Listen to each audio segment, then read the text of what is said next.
এখন বর্তমানে বিদ্যাসাগর ইউনিভার্সিটির ফার্স্ট সেমিস্টারের এক্সামের রুটিন চেঞ্জ হয়ে গেছে। এই মর্মে একটা ফেক নোটিশ সোশ্যাল মিডিয়াতে সার্কুলেট হচ্ছে।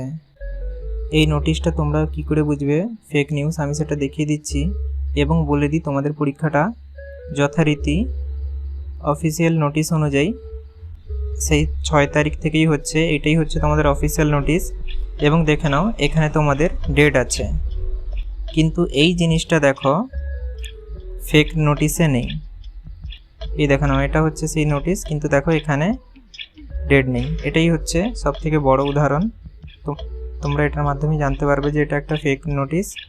এবং দেখো এখানে কোনো রিশিডিউল বলে কোনো কথা নেই, এখানে বলছে প্রভিশনাল শিডিউল।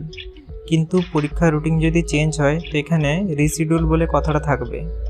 যেমন দেখে নাও এখানে তোমাদের এক্সাম সেন্টার যেমন চেঞ্জ হয়েছে, তো এখানে লেখা আছে, এখানে দেখে নাও রিভাইজড এক্সামিনেশন সেন্টার বলে দেখাচ্ছে বা রিশিডিউলও দেখাতে পারে। দেখে নাও এখানে প্রভিশনাল শিডিউল আছে এবং এখানেও দেখে নাও এক্সামিনেশন সেন্টার নর্মাল আছে। তো তোমাদের রুটিন যদি চেঞ্জ হয় তো এখানে তোমাদের এমনভাবে লেখা আসবে, হয় রিশিডিউল অথবা রিভাইজড বলে।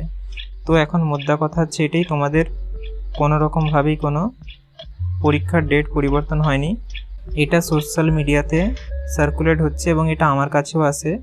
তো আমি খুব একটা বেশি কিছু না দেখে আমিও ভিডিওটা করে দিই, তাই জন্য আমি ক্ষমা প্রার্থী। আশা করি এমনটা আর হবে না। বলে দিলাম তোমরা এটাকে কি করে যাচাই করবে। এবং দেখো যে এটাকে ফেক করেছে সে এইটাকে রিনেম করেনি। এখানে দেখো লেখা আছে এক্সাম শিডিউল ইউজি ফার্স্ট এরকম বলে, ঠিক আছে। এখানে দেখো যেমন এখানে তোমাদের রিশিডিউল হয়েছে, এখানে রিশিডিউল আছে। এখানে দেখো রিশিডিউল বলে কোনো নেই, এখানে দেখো রিশিডিউল বলে কোনো নেই। এখানে নর্মালি উপরে দেখাচ্ছে যে এক্সামিনেশন সেন্টার। তো এরকমভাবেই তোমাদের রিশিডিউল হলে এখানে লেখা থাকবে। এখানে যেটা লেখা আছে ওখানেও সেটাই লেখা দিয়ে দিয়েছে।